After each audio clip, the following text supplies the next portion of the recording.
You don't have it, it's rough. Absolutely. It's fine. Yeah. It's fine. Everything's fine. Everybody. You, Bryan. My favorite part about small towns, like Smolsas, this would go for you too, because I met a guy today who was like, I think I know that guy. Did you invent that word, Smolsa? No. Smolsa is a real thing. Smolsa. So like everybody's 6 degrees of separation in Tulsa. It's how like old are these people? Like 3. They're our age. People created that from everyone that I feel like they're lived here 20. forever. Never heard that before. Exactly. Smolsa? No, dude. I was this. I'm here. I was this year's old when I was today.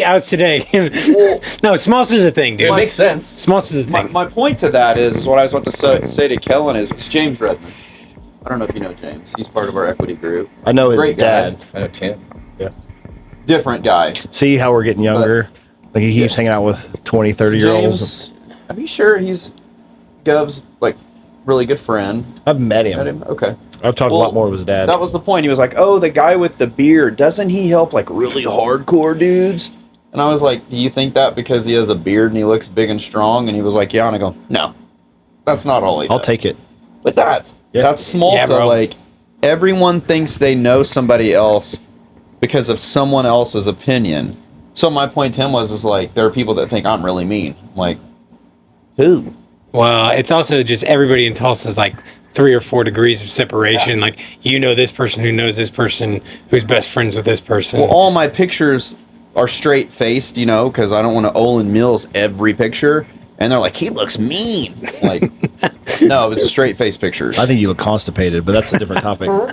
Constipated? I mean, just different people's opinions. On his head. Just on his head. That's what happens when people judge each other off social media. Hey, well, and that's what everybody does, right? Yeah.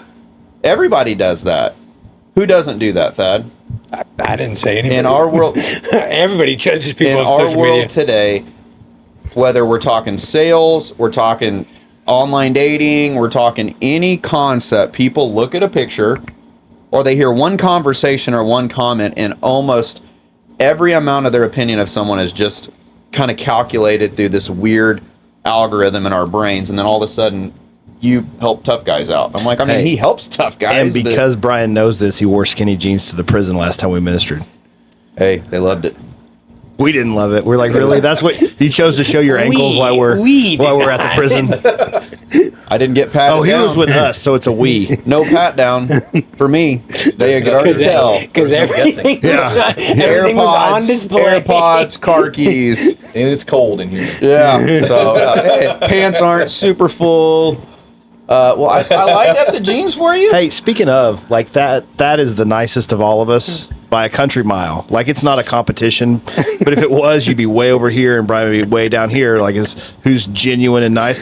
He gave the officer, having to write down his shoes and everything, such a hard time. She didn't like you because you were asking all kinds of questions. Oh, me? Search? Yeah, he got all She didn't bucked make me up. take I was like, are we good? She was like, "Come on no, in, take your son, shoes you're good." off. And I was like, okay, here's my shoes. But yeah, I was. He didn't like being told what to do. It turned into a different kind of Thad that I never met before. Just take him to a prison. It's We're fine to gonna- take you to prison. Yeah, whatever. So for the Shark Tank we do for the guys coming up at our in the prison ministry thing, we're going to do play a joke on Kevin. I think I'm bringing Kevin that day, and I'm going to act like he's having to get shoes off, pat down the whole thing, and his assistant's going to go along with it. We'll just see how long. His picture's on the wall. Who, Bryan? But surely, no, Kevin. No, the assistant, Bryan? No, not Bobak. He's got a person that travels with him all the time. We're going to see if traveling. We're going to see how far he'll get to where he starts getting weird about it. Take my coat off, take my shoes off. I'm not missing that day. I'll count me in on the van on that one. And he'll do it because, he's nice enough to do it, but it's going to be funny. So, we're jabbering here per usual, which is fun. People like the jabber. Do they? Did you know that? I think it's because I sneak in the real jokes about Bryan that are 100% true. Hey, you think that's what it is, Thad? 100% not joking. No, just truths, just honest. Honest. It doesn't bother me none. I like to pick back and forth. I think the people like it too. We get a lot of comments on some of the craziest nonsense that we're saying. I'm like, we just had a really good show in the comments, some nonsense about your stupid jeans comments. And I'm like, that's what you got from this? We were like, don't masturbate. And what you got from this was my silly jeans? They are. I mean, you wore them to Well, prison. That's on you. Kellen's not in the dudes today. You know, He's I think. not in the hey dudes. I think what it is. Well, yeah. He worked today. Jason's apparently. here. I went to the gym at lunch, and I didn't want to switch shoes. It's called anticipated laziness. But I think part of that, Brian, is everybody's over, because we talked about social media. They're over perfection because it's not real. Right. Like everybody struggles with not being themselves anyway. And so when our goal when we did this was we had some cigars in a fire pit and things happened that benefited all of us. Right. Was to bring that. How do we bring that into a podcast? And the banter is part of it. If you keep the banter out, it's all scripted. And knowing Brian, since he decides what we're talking about 4 minutes before we go live, This is very true. This is very we're true. never gonna. I'll even argue with you for like a week, and he just goes silent and starts talking about random stuff to not answer the questions. Well, It's a talent. You know what's really random? Like, I was in LA all last week, and I came home, and I thought I was going to see stars. You know, I was on Sunset, I went to Hollywood, went to all these places. It wasn't until I was in the airport coming home that I ran into a star. You guys know the Ron Perlman? yeah. Yeah. Yeah. Sat Yeah. right in front of me. Oh my And gosh. It was cool, and I got proof that I showed it. Is he that big in real life? Huh? Is he pretty big in real life? Yeah. Hey. There's my proof. He played. Didn't he play the Thad in It's Avengers? his shoes. That's the guy that played Thanos. Thanos, right? I didn't want to be He's that big. guy. He played Thanos. No, I thought. that's, I thought that was Hellboy guy. I thought it was too. Not Bronson. Sicario guy. Sicario. What's the internet say, Thad? The internet. Oh my gosh, he's got lots of films. Yeah. Wow. Good gosh. That's Hellboy, right? Yeah, that's Hellboy. And that's not Thanos, though. No, Thanos was. Golly, it looks like He was in Dad Sicario. Thanos in real He was in life. Sons of Anarchy. Yeah. Yeah, he was. He's a mean dude in that show. Huh. But it was cool. You know, somebody came up to him as I was getting ready to ask if I could get a picture, and he's like, "I don't do pictures." So Yeah, I'm like, okay. Jason was right. That's the guy right there. Y'all just tell him what you do for a living. Be like, Josh hey, I do Brolin? this. Yeah. We talked. Josh That's cool. Brolin. Yeah, he's Brolin. right. Josh Brolin. Okay. Okay. Yeah. Why do they kind of have some similarities, but nothing Not alike? even a little. Yeah. I don't know why I did that. What are you talking about? Well, they haven't done that. They're both guys. Big dude. They're both guys playing weird parts. Just guys playing They dudes got that are colored square skin, face. crazy Fine. colored skin. Red is That's purple. what it is. Brolin looks like the other guy with his Thanos face Yes. on. So maybe that's what I'm He seeing. was coming So- here. He's filming it's a not Batman, movie we're in just Broken Arrow called Horrified. Why do Yes. people? I've been When is he seeing it. coming? He's here now. Why do people come to film in Tulsa in August? It's at the And then hate their hotel, life. right? It's at the Broken Because that's Arrow. what the Rock. Yeah, Yeah, yeah, that's what yeah, Rocky yeah, did He was too. telling me Yeah. that all the tax credits that Oklahoma get Yeah, now. Kevin changed the. It's a movie. They made it a movie. Yeah, but Stallone. like come in October Well, or like November Stallone when came- it's not like a million degrees Well, I think they outside. work around Stallone came during schedule. Suckfest too. No, he Stallone even did he the even same thing. He came commented here about for it. tax credit. He said he doesn't love being here at that time of year. Stallone. Oh yeah. He commented. Yeah. He said it was just miserable. Yeah. Yeah, they did. I mean, real feel today 109. Like here we are. You know, Right. it made me think a little bit different. You go back and Really watch would be- Rocky, where he chose to go out in 3-degree weather with a log on his back and run. He's like, I don't like the temperature in Tulsa. You're like, bro, He was also like I feel like a I'm solid 40 cremated. years younger still, at that point. still, Like, it's You guys Rocky. know You in gotta be Rocky- Rocky till you die. in Rocky 1, Stallone didn't have any money. They finally got that, the script sold. Had no budget for clothes or anything, so he wore only the clothes he had. So the clothes Yeah. he wore in Rocky 1 is what he had in a suitcase. And they had no licensing in Philadelphia, so all the daytime and nighttime footage they took were jumping out of a van and then leaving because they couldn't have licenses. So they had I to think that's keep awesome. going, moving around. So they just had to hustle. Like when he hustle was make here, the movie. when he was That's why here he's doing running this, most of the time. yeah, they were going from scene to scene. All the interiors were filmed in Los Angeles, but when he was here doing that show that he was Tulsa doing, he King, was yeah. telling us about that, and I was like, yeah, I actually heard that on a documentary. And they came here. It was one for the tax credits, but also something that our state is giving them now has something to do with we actually pay them some kind of grant to film. It's like a business deal, yeah, with DiCaprio and all them. They did Yeah, the that was same cool. thing. I went up to Osage when they were filming it. That was cool.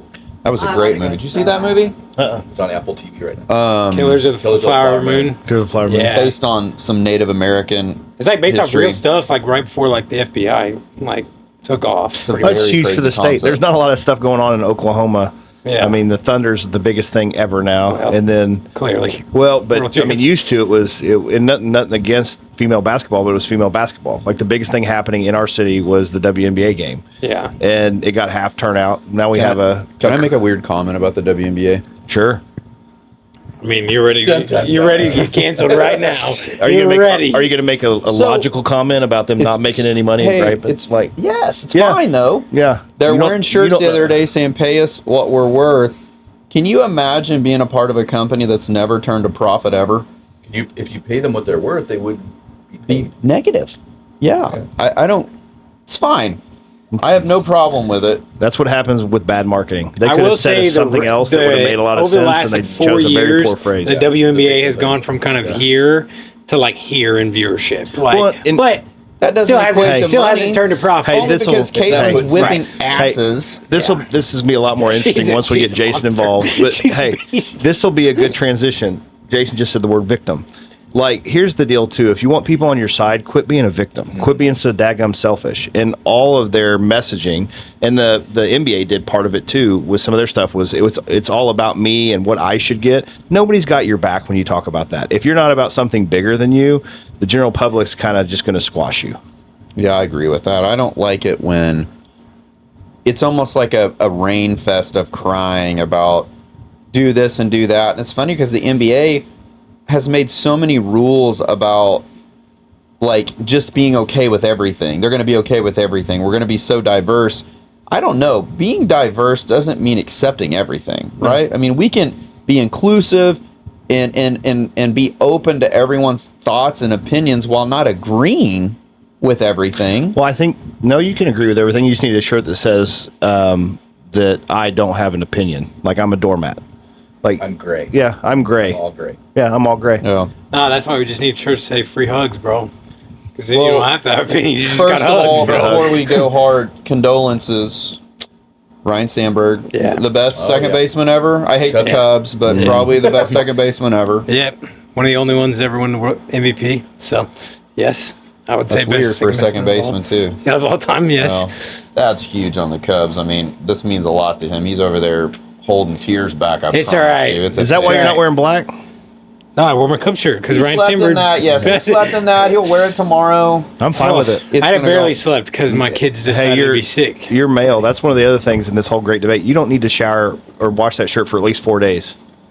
It's just we can get by with it. It'll be fine. Just Fine, put, just throw put it more on the back of deodorant the on. chair. More cologne on. Yeah, Throw just it in put the more dryer, cologne just on. cover. That's what my son does. He's like, I showered, Dad. I was like, I smell something. He's like, put cologne on. Fifth grade, Yeah. fifth grade acts, baby. So let's take a shift here. It's just, I was just telling Jason and Tiffany before, every show has turned into a pretty special deal. People are obviously resonating. They're having questions. And the cool thing for us is there's some impact and some breakthrough taking place, which is what we always Yeah. cared about. I mean, we've lived a weird life. We've made a few mistakes here and there. And to be able just to be relatable for people, but not just relatable, open. Like, hey, I'll share my mistakes with you, but you can share them back, and it's not the end. But yeah, getting people to a place where they're accepting themselves is the start to freedom, and that's one of the things we talked about. And then also giving people resources that, again, we always look at the end result or what we think somebody has, especially with social media now, and it's not as amazing as you would have thought. We Right. both talked about that, and also the journey is not what you think, right? And so exposing any of that is a good outcome if somebody can kind of get ahead of the game there. Or, I always told my son, I don't think it's going to happen. Like a very simple example is, for anybody listening, if the stove's hot and it's going to take the skin off the end of your fingers, and that took you like a week of your life to recover, if we've walked through something in adults that's similar, like don't do it. Like listen and figure this out with healthy people or with counseling before it gets to that point. And that was kind of the goal, is to start helping people understand what it really took to get us some freedom. Yeah. Well, let's shift into our guest as well, because I think we have a really cool tie-in from what we've been talking about lately. This one's going to veer off the normal road a little bit for people, but I think it's a concept people need to hear, kind of on the foots of having Paul Hutchinson here in town recently, Paul and Hood. the Hood. movie. Paul Hood. No, Oh, Paul I'm Hutchinson. not the Paul for Hood. their- Paul did Yeah, the movie yeah, The yeah, Sound yeah. of Freedom. They were here recently. Yep. And have you guys caught that movie yet? I'm No. sure Jason has seen that movie. Yeah. it's going to be a really good tie-in. But first, Jason Weiss works locally here at Tulsa County Sheriff's Office, and I'm gonna let him tell us more what he does. It's going to be better, but I know that as a part of his efforts at the office, is going to be a lot more of an electronic, digital kind of resource to where you're not on the street really unless you need to be. I mean, you're behind the scenes working a process, looking for predator style situations, right? Am I close on that? Yeah. So we'll let him get into that. But also, I think something which is what we're going to steer into more today, that just happens to be a cool job that he has. Him and his ex-wife, I guess is fine to say. I mean, we're all divorced except for you. Get divorced. You guys get divorced. Catch up, Lord. No, you can remarry him. I don't recommend it. I'm watching. Remarry him. I'm watching you go through it, and I decline. We're trying to keep the ratio even. Yeah. We're trying to keep the ratio even in this room. I know Jason would agree. He has a great ex-wife. They started a program called The Demand Project a long time ago, a nonprofit. And so before we get into this, because I told you about this tie-in I have that I really want to get to. And I wanted you to unpack that. Yeah, I want to hear kind of take back his opinion. Why don't you clean up what I just said? What is your specific job? I mean, I kind of gave him a highlight, but you say it better. I've heard you introduce yourself before. What is it that you do on the day-to-day? Day-to-day. Well, 5 years ago now, Sheriff Regalado asked me to join the sheriff's office because he didn't have anybody there that was proactively going after child predators. Okay. It was more of a reactionary. The patrol would go out, take a report, bring it in, and then a detective would work it. But there was nobody really doing anything proactive. And I have a history. I was with the Jinx Police Department. You know, like you said, the Demand Project. I've been around. I mean, I was trained by Homeland Security. Actually, the Tim Ballard, the one that started Operation Underground Railroad, that the Son of Freedom was made after, his trainer that trained Tim trained me. Oh, very cool. Yeah, his name is HK, and I won't give any more of his name, but he's a Homeland Security guy, fantastic. So I've got a history. I had a history of that. So, but coming into the sheriff's office, he wanted me to be proactive and go after the bad guys. And so one of the hats I wear when I'm working is I pretend to be a 14-year-old girl.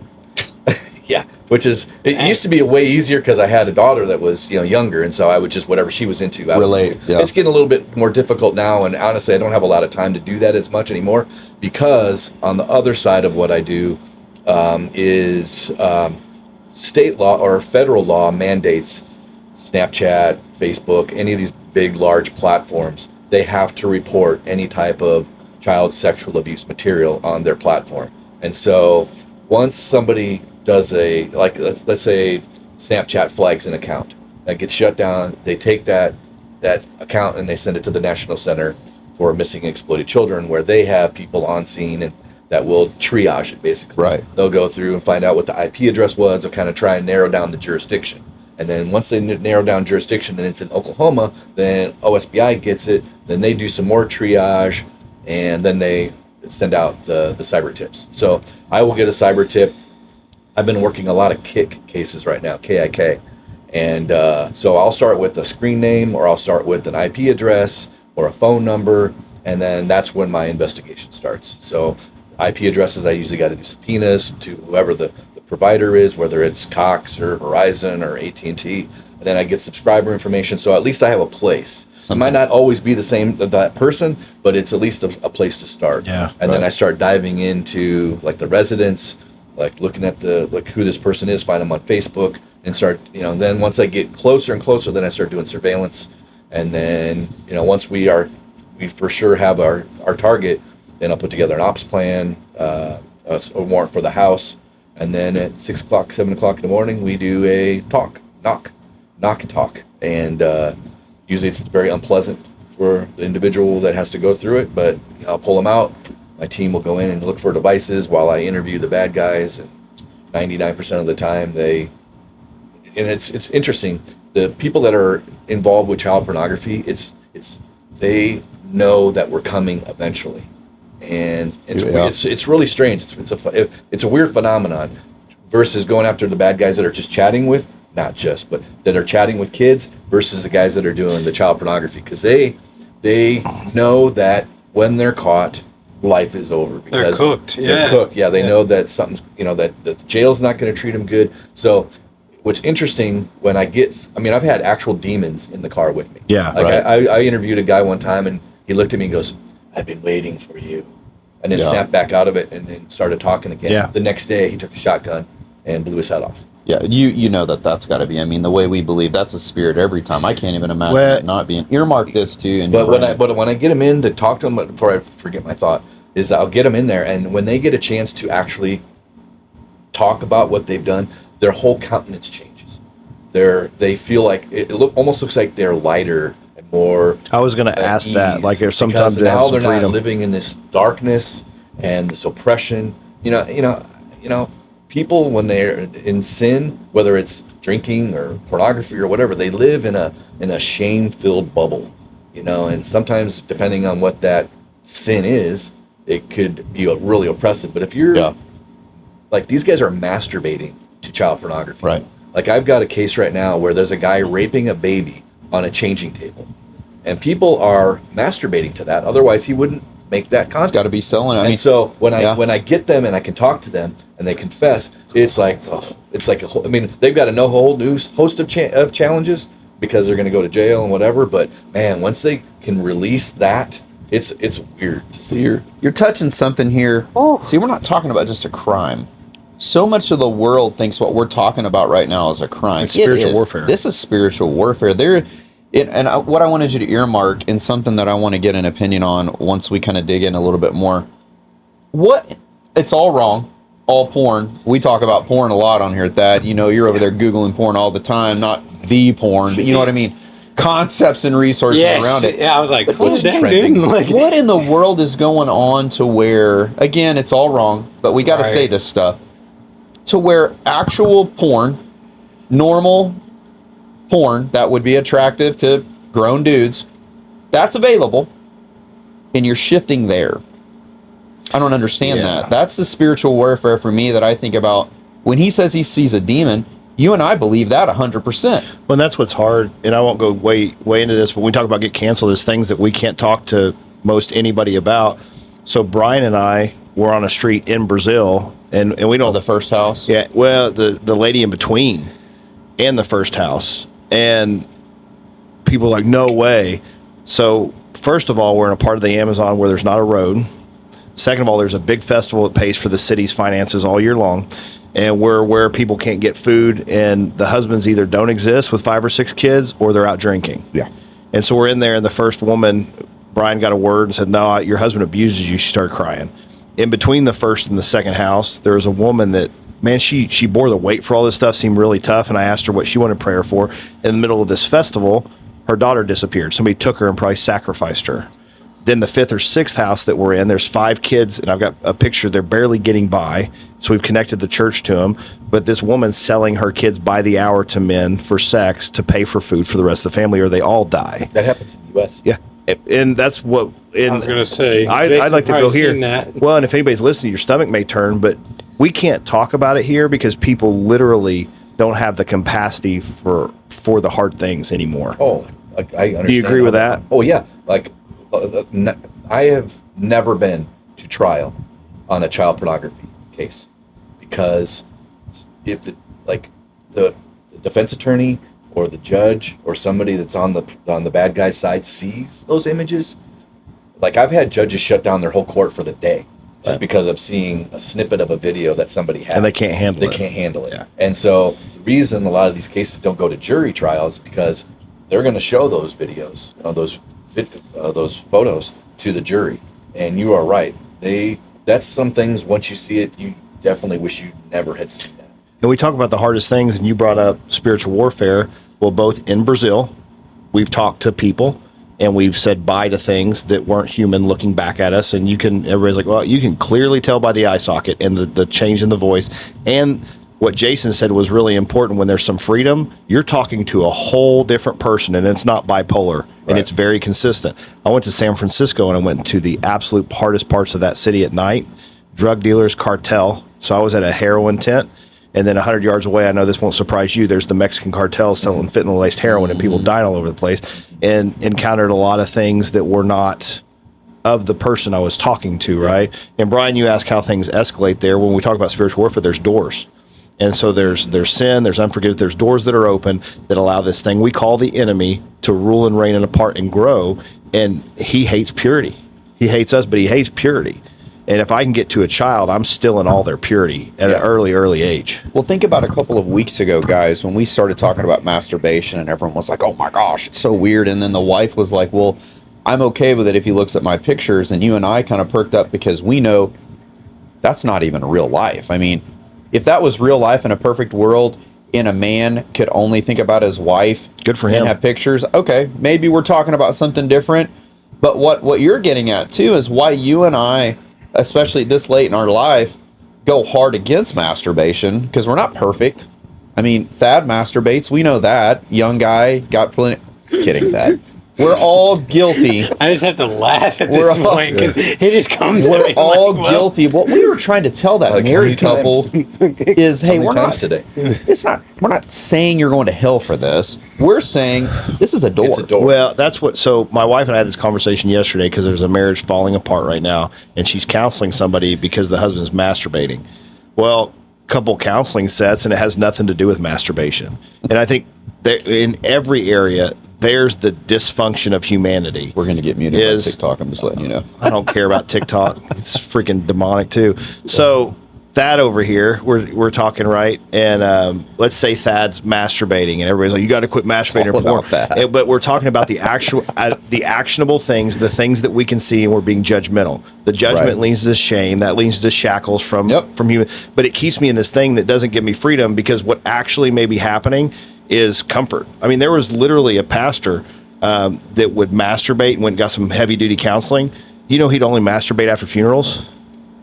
And it was tracked back some deep childhood trauma, and it was self-soothing. And so once he worked through the root of what it was, somebody cared enough to work through the root of what was happening as a child in this area of deep depression that you can't handle, that nobody was there for you, and he was completely free. Well, these doors are what we're trying to, help men with. It's don't walk through that door. For some reason, don't open the door. There's something on the other side that seems to have, some stick to it. And so what I wanted to steer into with Jason here, Kellen, because there are so many different categories that we can attach to what he does. So their nonprofit, the Demand Project, is a cool system to where, well, because of your job, you kind of get to work through the process. So many people think because of that old show, Dateline or whatever it was, that your job isn't nearly as involved as it is because you watch a show and you think, oh, this just happened. No, there is weeks and months and maybe years of work that goes into this process before you actually get to that possible result. Well, so Jason gets to work that process, but then because of their nonprofit, they're able to at sometimes pluck people into their system to where they can work through a process of healing, therapy, creating a new future and all that through the Demand Project. Yeah. And so what I wanted to steer into, because we had Paul Hood here, Jason, what happened in Paul's marriage is that he had just decided money, cool stuff, all the things, and he was just out. And he got ego was there. He got cocky and arrogant and wasn't loving and no servanthood and cheated. And all of a sudden, the Lord began to kind of push on him. His wife's praying, and he figured out through ultimate humility, which was not his first go-to. And I've talked about this too. Humility was a problem for me until a couple years ago because I didn't understand what humility was. Yeah. Humility to me was like helping poor people out or this and that. That's not really humility. It's an attribute. But a lot of people do good things for other people, but they're still douchebags. Well, and they do good things for other people for themselves because of how it makes them feel. And that was kind of me. Yeah, it's for the name and lights. Yeah. It's so other people see my good works. And sometimes you don't decide to do that. Right. It just becomes a system you're in. And all of a sudden, you work a system. And so what happened with Paul is his wife's praise, and he has to come into this ultimate servanthood place to then turn his heart position to her. And so what I was telling you about, what I was thinking about with Jason, because he, recently I was at an event he was at, and I heard him talk about 20 years ago or so, him and his, and Kristen decided on this, like they wanted to pursue and help what you're in now. But what I thought is, and you use this term a lot, righteous anger. So, and correct me if I'm wrong, Jason, but this was my thought. That starts righteous anger to where it's like, I can't believe what I'm seeing. You saw something kicked this off. Somewhere along the way, and I would think early though, you had to also shift into servanthood to continue. Because you can be angry about something forever. You can only work out and rage for so long before there has to be more. Yeah. Tell us about something in your heart had to have some amount of servanthood towards this problem to continue the hard work, the challenges. I know you get pushback a ton, so that you guys know, you and Thad, everything you guys think that's good in our world is actually getting pushed back all the time by people trying to make it harder. Yeah. Trying to prevent the system, trying to make their jobs harder. And it's crazy because it's like, can we all just agree that this is bad? And if it's bad, shouldn't we just do whatever we need to do to work on it? No. There's always somebody in the room that wants to make the system harder to work. So tell us a little bit about, where did servanthood start? I've got to think it was there. Well, you bring up a really good point, because the resistance and the pushback that we've gotten are people that we thought would be on our side. It's crazy. And that's been the hardest part, really, through this whole journey of 15, 20 years that we've been doing this. Yeah, I can see that in your face. Because, I really expected at some point that I walk out of my front yard, to my car, and there's going to be somebody there that I put in prison and is going to want to shoot me or do something. But it's never been the case. It's always been someone that is on this side of the fight that has this, what's the lack? They have a lack mentality. And they feel like if he's getting $1, we're not going to get that $1. And so there's been a lot of that. And when you're pioneering something, like we pioneered the Demand Project in 2013, there wasn't any type of, well, this is actually before that. 2013 is when we started the Demand Project. But at the time, there wasn't a policy to work with victims of human trafficking if you weren't a shelter. And so we were having to pioneer something that wasn't even available. And the shelters are the ones that started to, kind of have a little pushback and stuff. And so, we got a lot of pushback there because we were doing things that, people weren't doing, but the only reason we were doing it is because victims were coming to us. And so the servanthood, I think, was sparked out of that, because the people that were supposed to be helping them weren't helping them. And then they were coming to us, and we're like, well, what we don't have a shelter, but what we have done, what Kristen was a master at, and what we started to really do from the very beginning, was create a resource directory where this church did that, this food bank did that, Catholic Charities did this, St. Francis did that, this therapist did this. So we were just combining all these resources that were already in the community and then serving that girl that came to us. And we'd wrap 20-some people around them, and you start to see the results. And that would be something that would keep us fueling and keep us going. You know how many times I've gone to the grocery store for a family, or helped move something for a girl that's had to be moved out of a house or an apartment. And I want to say something when you're talking about the girl. What anybody listening to this is not going to understand. I spent some time with Jason, but I spent a lot more time with Johnny and some of the people that have worked at the Demand Project. Okay, so a young girl's been sex trafficked. She's been conditioned. She's got habits. She's got outlets. This is survival.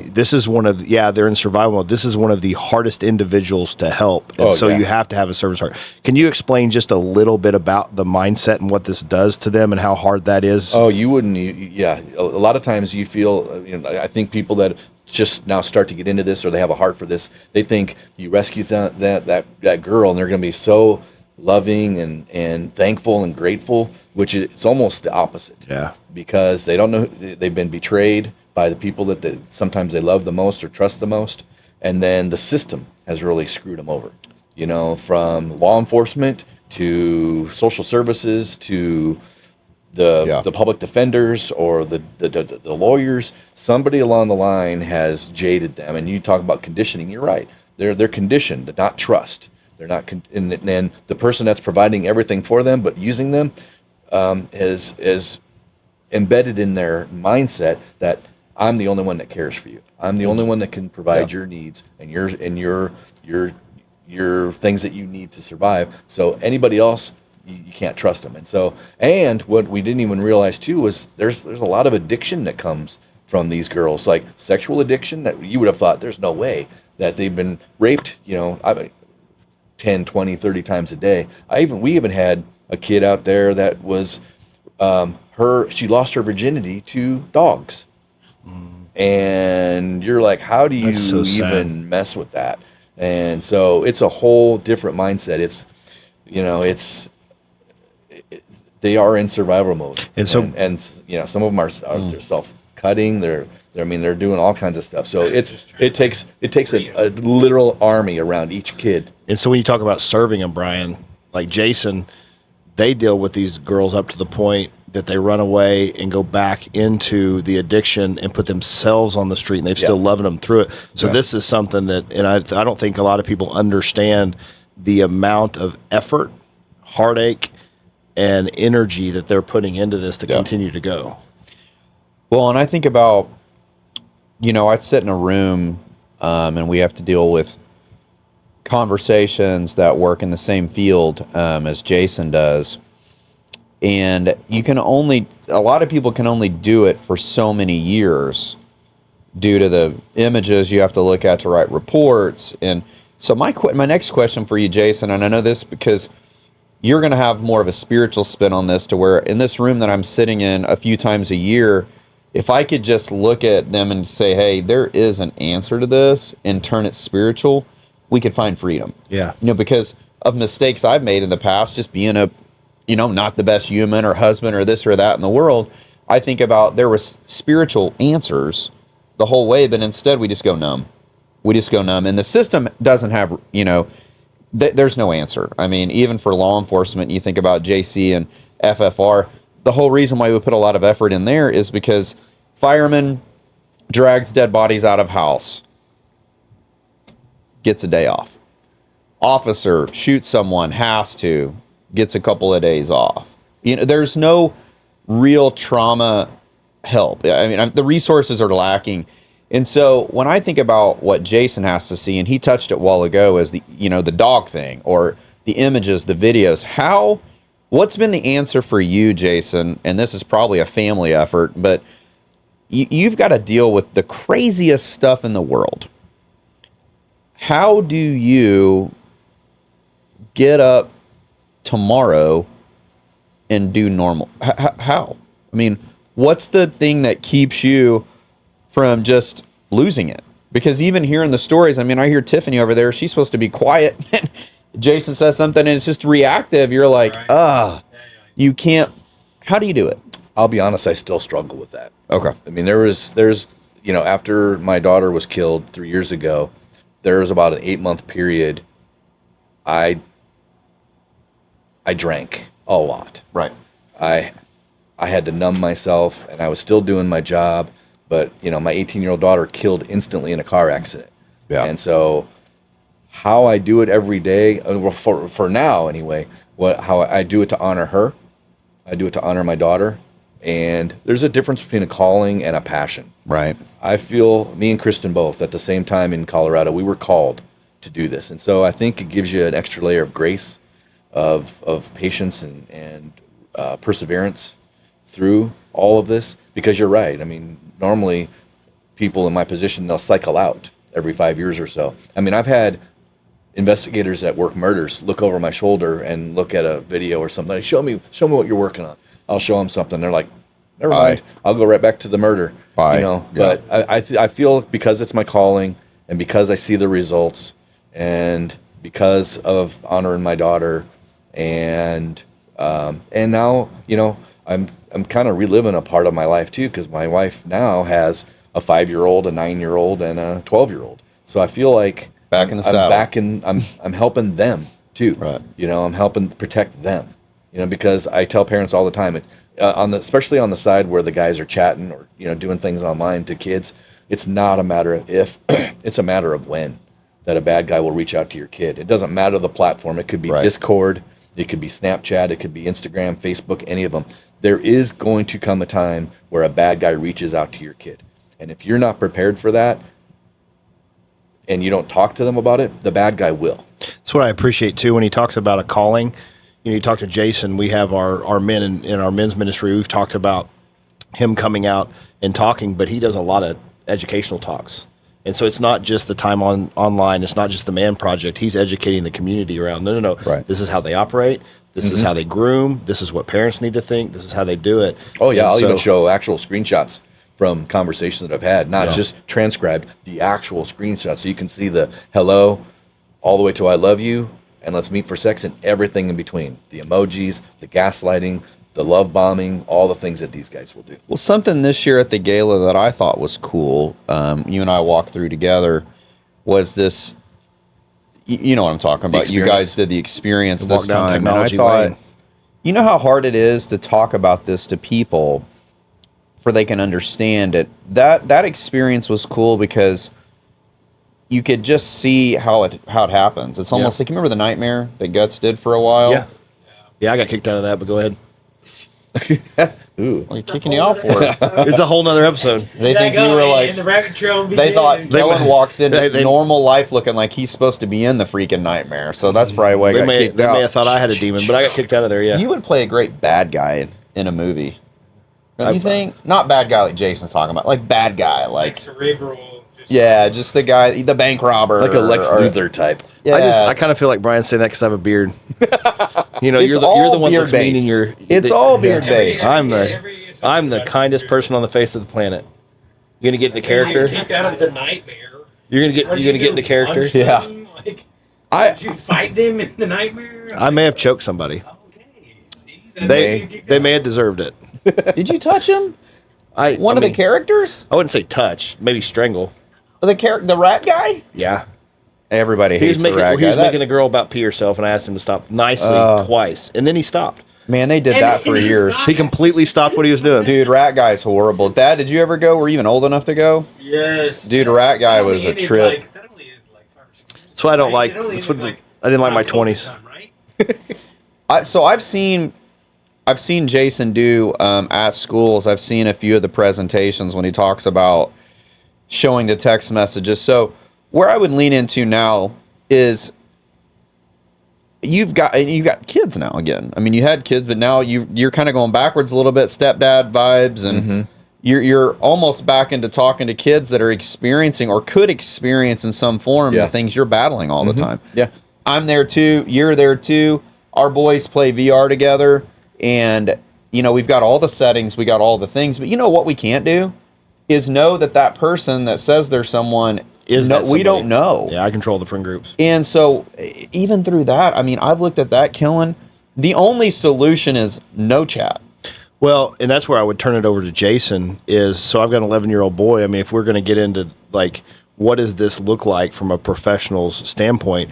My son and I are stopping and having those conversations about this person, why they would pose this way. He's very aware of what adults' motives on these platforms are, and that's one of the places we started. Is I'm involved in his gaming if he's going to game, and he gets time limits. Well, they play this game, Jason, called Gorilla Tag, and to play Gorilla Tag and for them to actually have fun, the kids are talking to each other, they're enjoying each other. No different if they were at the park. And the crazy part is, in the sucky world we live in, is we can't just leave them be to play this game, for their, Maverick gets screen time or whatever he gets. So I count VR as screen time. And he gets to play this game.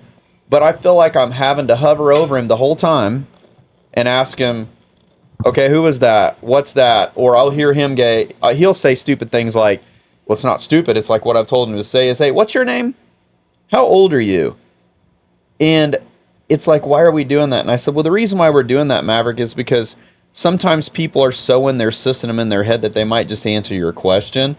And if they trip over themselves or they sound like they're lying or you get any weird feeling at all, you need to move out of that system and delete them, because you're playing with a couple of kids and then someone starts to act weird, we've got to turn it off.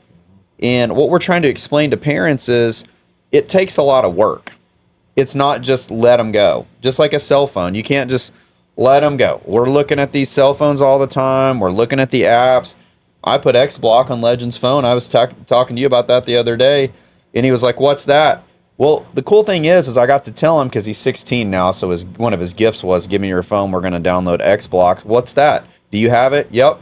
Here's what it does. XBlock prevents images you shouldn't see. Why? Because sometimes things show up on your phone you didn't ask for, and it's a door. Yeah, often. And it's a door. And it was cool because he took it really well. But what's happening is I've learned, because I need a lot of work at it too, is we get going in our jobs, we're busy, and we've got work and reports and this and that and our social life and our schedules. And we just think, oh, we'll just let them go on it. We can't just let them go. And them being let go or monitored, do these predators at all gauge with certain questions how involved the parents are ever? Oh yeah, That's a good question. Yeah, because I like when I'm pretending to be a child online, they'll ask, "Is your mom and dad home? Where do they work? When do they work?" And just ask those types of qualifying questions. Yeah, And if they're free to answer those, that's a target now. And if like in my case, I have a single mom, in my role, and they'll ask how involved she is. Does she check your phone and delete these messages? I mean, I've had guys coach me on how to delete messages and how to move from one platform to the next. Like I've been on Facebook, and then they say, "Hey, can you go to Snapchat because everything deletes after you get out of the app and get back into it." So yeah, they're pretty savvy when it comes to coaching. But I think what you guys have done is the perfect model. Talking to your kids, create an environment in your home to where they can come to you and not feel like they're the ones that are to be blamed. Yeah. Because the bad guys, telling you, man, they're the master manipulators. They will say and do anything to get your kid to say and do anything. And that whether that's pictures, or some of these guys just want to get off and send their own picture because they get that thrill of, well, this is the first time this little kid has seen something inappropriate, or they want to meet, or get more content. There's a growing trend, especially with boys right now, called, and it's been around for a little bit, but sextortion. It's where somebody might pretend, it might be a grown man, but pretending to be a 13-year-old girl, and has pictures, and they'll convince this little boy, this kid, to send something inappropriate. Once he does that, then he's like, okay, if you don't send me more content, I'm going to take this picture that you sent, and here's your contact list. I got your mom's phone number, your dad's phone number, all that stuff. It's going to go to them, and or send me money. So what I've seen quite a few times now is suicide. Because the kids are like, I don't know what to do. I made a mistake. I thought thought this was a 16, 17, 18-year-old girl. Thought it was somebody my age, and we were getting to know each other. But then it turns out to be a guy. So, but I'm telling you, it's a constant conversation. And Bryan nailed it. It's all the time. You can't just have a one and done. It's got to be something almost continuous. Like, what'd you do today? What'd you do today online? Who'd you talk to? Just for them in the back of their mind to know that dad or mom has their back is going to be. You're going to be a whole episode on that. I feel like that would empower men to just have those hard conversations, starting even at a younger age. I mean, I have littles at my house, so I got a 4-year-old and almost 2, and so I don't have those conversations because my kids aren't online. My kids their biggest worry in the world is what show are we watching later when my sister goes to sleep, kind of thing, and what are we doing this afternoon when dad gets home from work, and whatever. They don't have incredible worries. It's just what are we doing when dad what are we playing when dad gets One home? of the most impactful things that I do when I'm talking to kids, because my sweet spot is that 3rd to 6th grade. And so I'll talk to them about sending inappropriate photos and what that could do to their life and all the things. But then I transition into the bad guy. But I have a slide full of mugshots of bad guys that I've arrested. And I show them that mugshot, and I say, I want you to focus on one of them. And so they all do, and then I'll pretend, and I'll go, and I say, that's a knock at your front door. I said, you open the door, that's the guy that's at your front door. And they'll be like, oh, and I say, you going to let him in? No.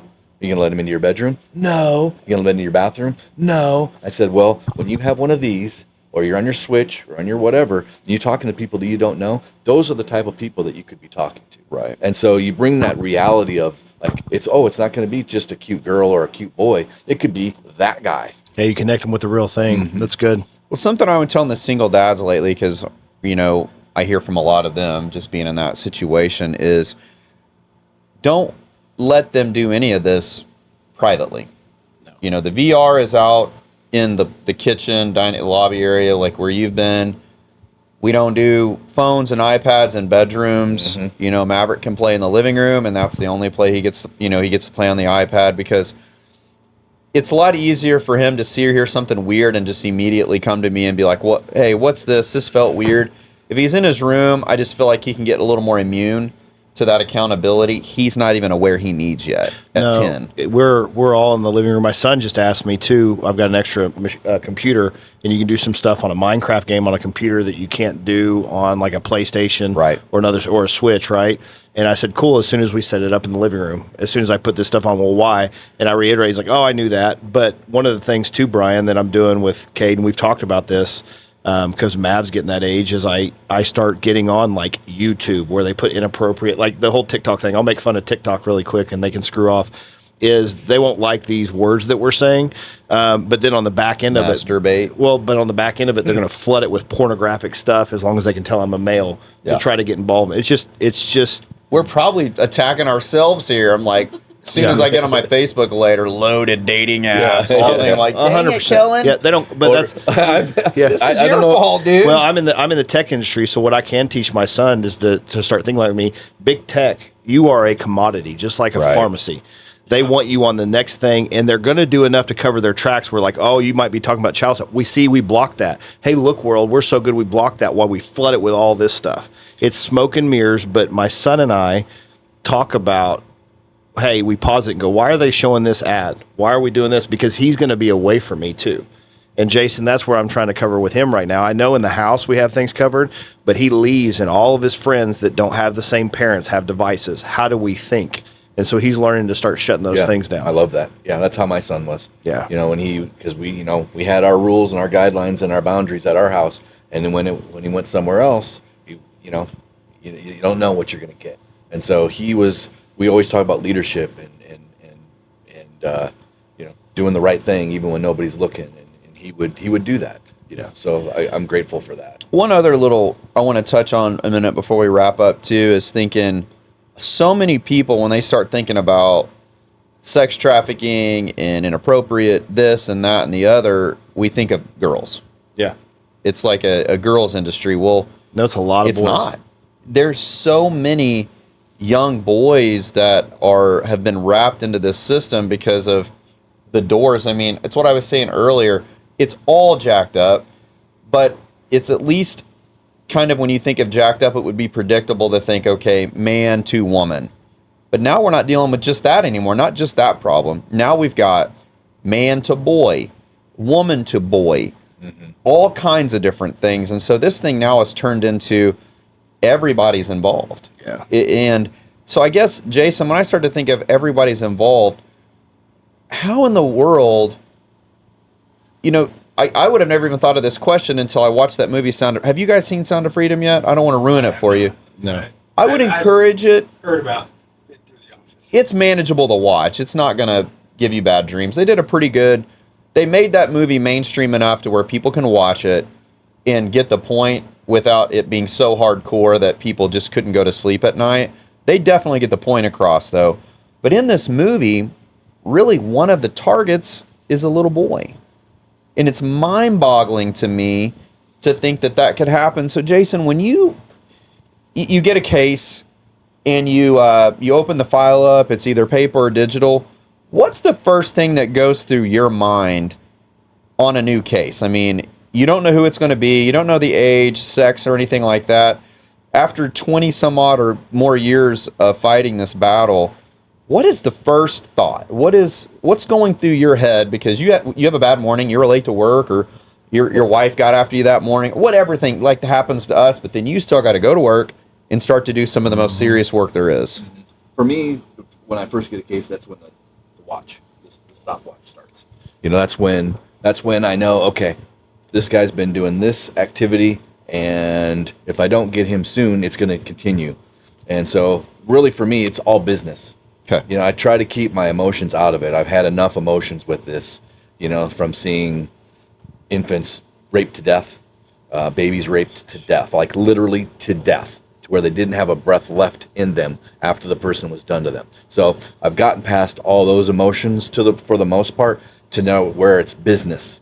I need to find this person. I need to find out where they live. I need to get my guys in battle gear and ready to go. Right. And so that's really the first thing that I think of. And I'm starting to see more boys in these child pornography videos. And the most disturbing trend for me right now is kids that are 4, 5, and 6 that know what they're doing as far as sexual stuff and enjoying it. That's been the hardest part. That's been the biggest challenge for me lately, is seeing, because I've seen so many rape videos of kids that are fighting it or screaming or calling for mom or whatever. Now I'm starting to see more of a transition to where the kids are actually enjoying it. And that for me is disturbing, because that's probably been since day one. They've been conditioned to do that. And what are they going to turn into when they get older? And so that's been a really big challenge for me. Well, we've covered some pretty deep stuff. I mean, It's it real. can go a lot of different directions. And we started this horrible process of me getting text messages during podcasts when we started, with people wanting to ask questions, and I'm getting not one question can I ask, which is fine. I've got one question that I can ask you, by the way. I've gotten everything from cool shoes to I like Jason's tattoos to, I mean, stuff I can't even say. Dude, these girls are weird, Kellen, but I will ask this one, and Jason can't answer it, but I feel pretty comfortable knowing that he probably knows the answer. But someone I know asked me, they said, does he know the guy that owned the airport hangar in Jinx that kept women in there? And my response was, probably, but he's not going to tell us. But that's just the easiest question I thought that we could sit here and just all smile at each other and go, wow, that sucks. Yeah, he probably knows. But think, kind of as we end, dude, airport, Jinx, a good area.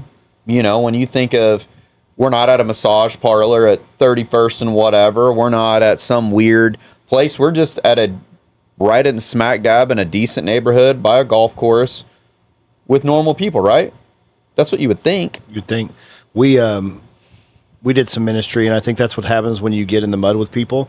We were down with City Lights and did a prayer walk, and there were men getting out of the prison. And we prayed with a couple of them. And San Francisco? Tulsa. Oh, okay. One of them was desperate because his wife was being sex trafficked in one of the buildings right next to us, in one of the nicer hotels. Yeah. And we had to convince him to get a hold of the authorities and not go kill the people. Yeah. Or get killed, right? It happens in plain sight. It's all around. I think one of the most important things about this, we could dive into, there are fights worth fighting for.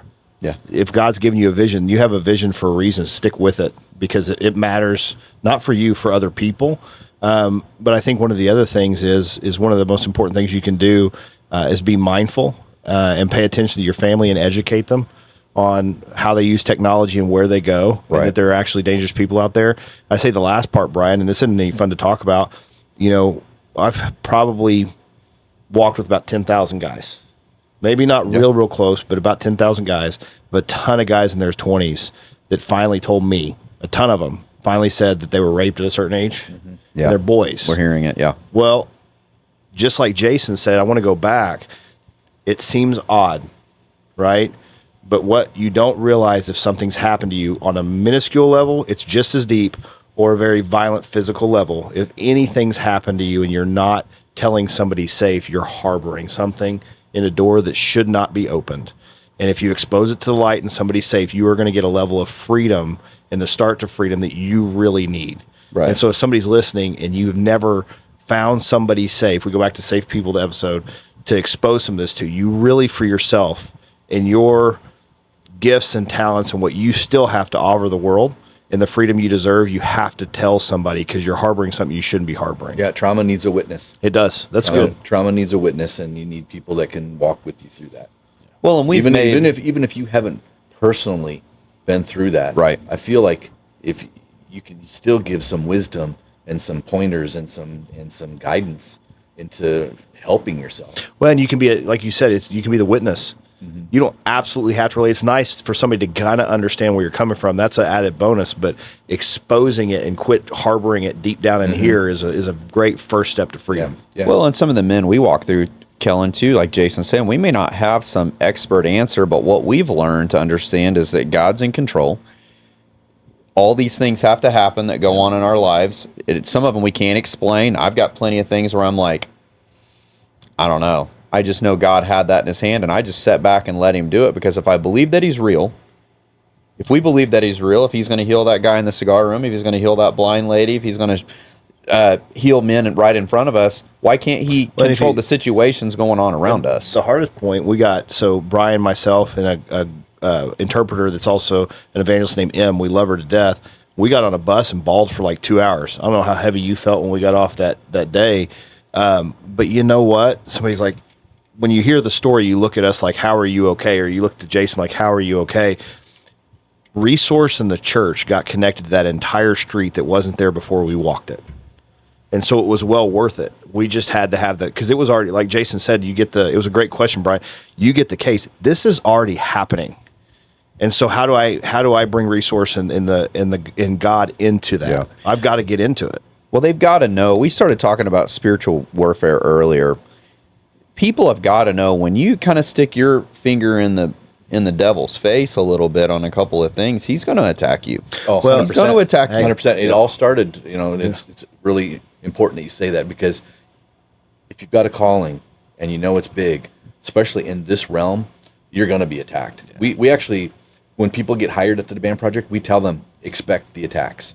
When me, Kristen, and Clark, and Dewey Bartlett, and Chief Jordan, you can Google it. We declared war on child trafficking in Tulsa in 2008, 2009. That's when the shit started to hit the fan. Mm-hmm. That's when it started to get really bad. Someday offline, I'll tell you a story. But speaking of demon possession, there was a time when we had just gotten back from Brazil. I told you about where Legend. Yeah. It had already happened at my home when I was gone, and then Legend came down, and the enemy told my oldest that he was going to destroy our family. It was the second time he spoke in 2 weeks. Yeah, we got a call while we were in Brazil with Bryan. And so when I think about, like we're saying, we're trying to tell these men, we speak a lot to men, Jason, just because, we're really talking to everyone. We just don't always, we're going to have to send women a lot of times. We're going to, move them to your wife or move them to different situations. But for men, you've got to know, when you stand up and you're taking back ground and you're doing the things you need to do to take care of yourself, your family, your kids, your marriages, or whatever it is, you're in for a fight. And it won't just be a worldly fight. I've gone through the last couple of years some of the weirdest challenges that I could have never predicted, that had to be enemy authored to try to stop me, because I believe in healing. I believe in salvation or freedom.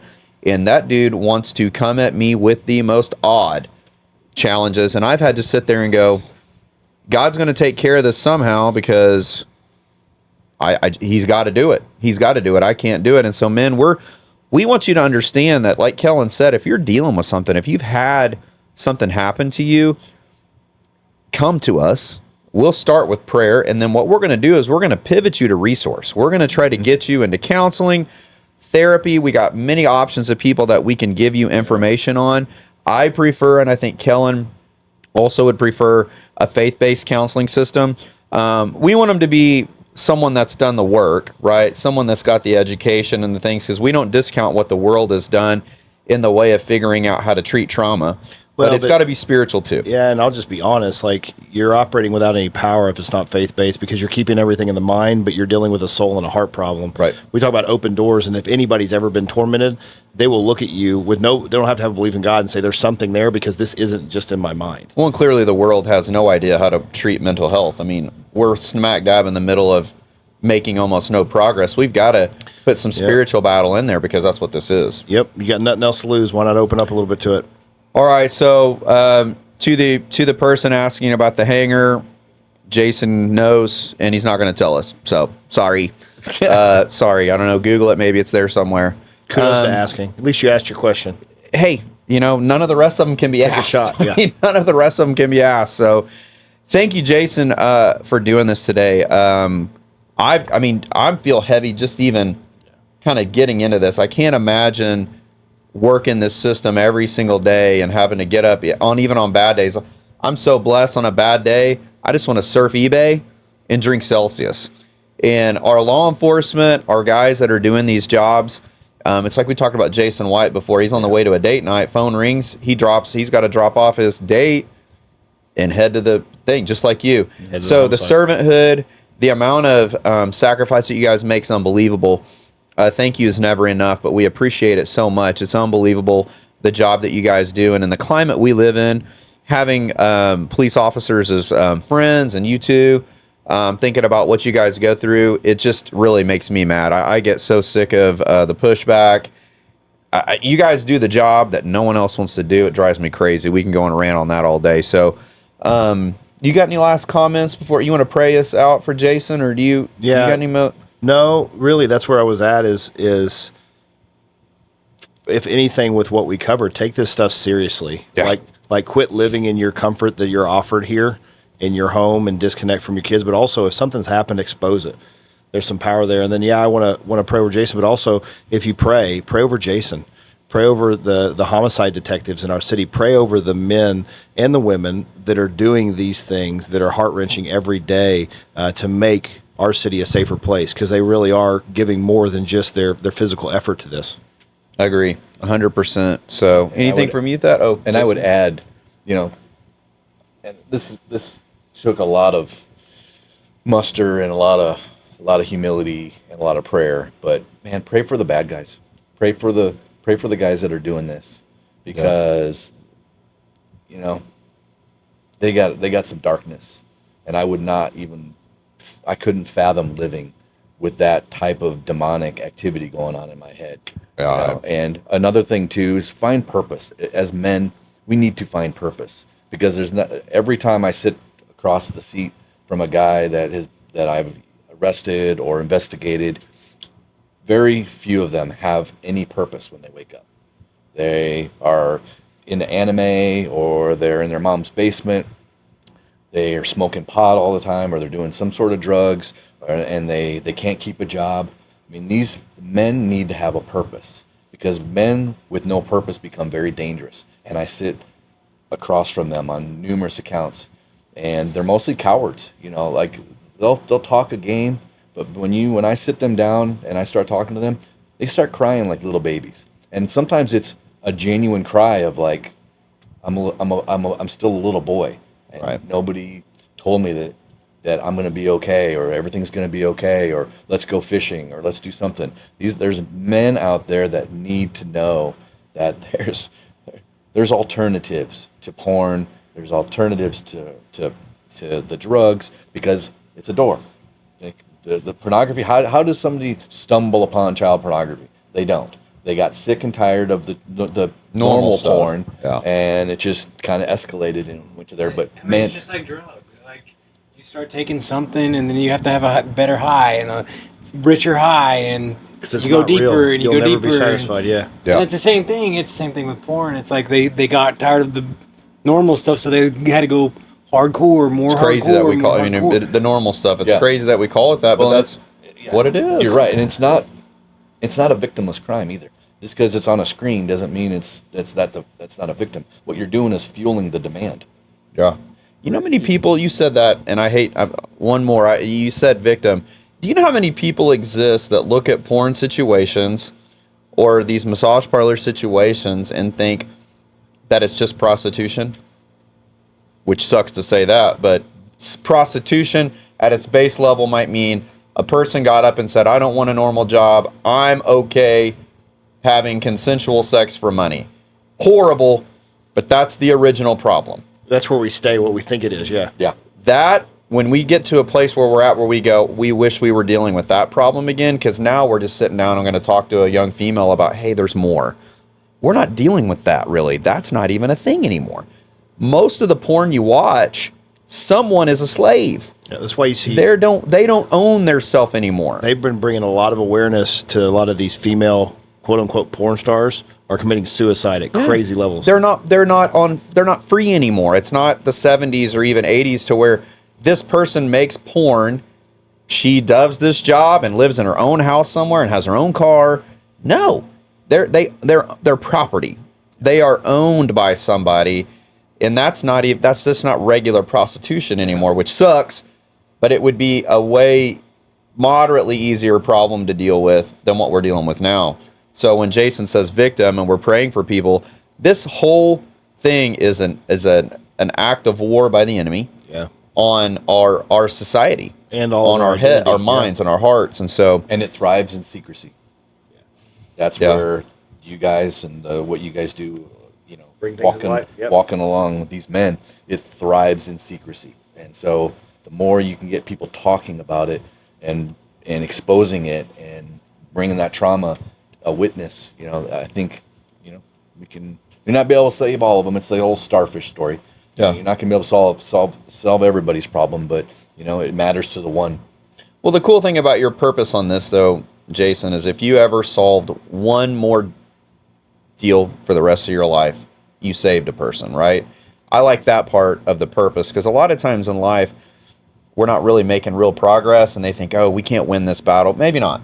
But we can make progress, and when you make one progress, if he makes one progress, someone got saved. Well, if he makes one arrest, he may have hundreds of people saved. That's very true. I've arrested people. I've arrested people. The next day, I got calls from their biological family thanking me for getting the demon out of the house because they'd been raping and molesting cousins and nieces. Domino effect. And finally, somebody. I've given them a voice, and they are so thankful for that. Well, just like that one, it's now on it's all over the thing. I don't know if you knew this, that girl that was in that house in Owasso a couple of days ago, it was Crystal's cousin. I knew that. And the dude had been abusing and all of that to people. And it sucks to see people die 100%. But all of a sudden now, that person that obviously had issues, people can now, well, except for the one person because she's gone, unfortunately. But who's been saved now because he can't do that anymore. And it's sad. And it's sometimes you have to intercede because I remember you guys telling me. I remember me telling you the story about the demon I had in my front seat. Yeah. Next day he took a shotgun and blew his head off in his backyard.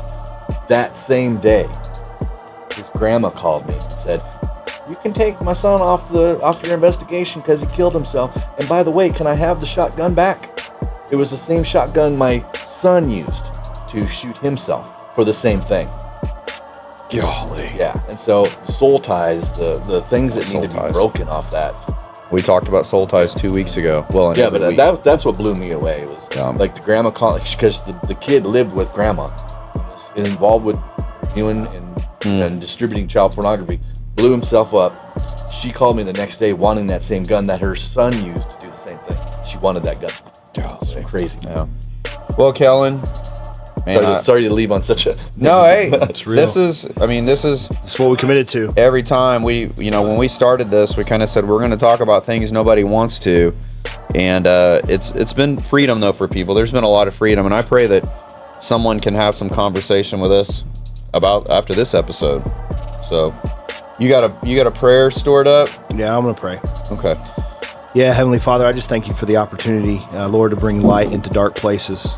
As hard as it is to acknowledge what sin capable of, it's capable of things beyond our comprehension. Father, and I pray that you use this message, the time and the gifts and talents from Jason, and the reality of what the enemy wants to do to give people freedom. I pray right now that everybody that has lips that have been not loosened, that you loosen them to come forward if something like this is happening to them or somebody else, and not keep it in the dark because they're fueling it. And I pray for all those hearts that are hurting right now, that they would not fall victim to shame, but if they're in a habit or in any kind of addiction with anything sexually, that this would give them the freedom to speak to somebody safe and break it and really get to the root of what they're dealing with. And Father, I thank you for the body of Christ. So many want to place blame on a good God for the things that you've called sons and daughters to do. I thank you that we're taking footsteps in those, that none of this be placed on you. You had a clear plan, and we are to walk it out and continue to speak as those that would take action and not have a victim mindset. The victim mindset in the body of Christ is what is crippling. Father, so I pray right now that you wake all those up that you call to use their hands and their feet to minister in their specific gifts and talents that may not be here, but also to begin to pray for our city, for those to be freed from darkness, over those that you've called into this work, and pray with a boldness, because we are not dealing with flesh. We're dealing with powers and principalities that want to destroy our families, that want to destroy our cities, and want to destroy our youth, and we come against that in the name of Jesus. Father, I just thank you again for this opportunity. I thank you for who you are. It's in Jesus' name we pray. Amen. Amen. All right. Thanks you guys for listening today, and don't forget to Get canceled.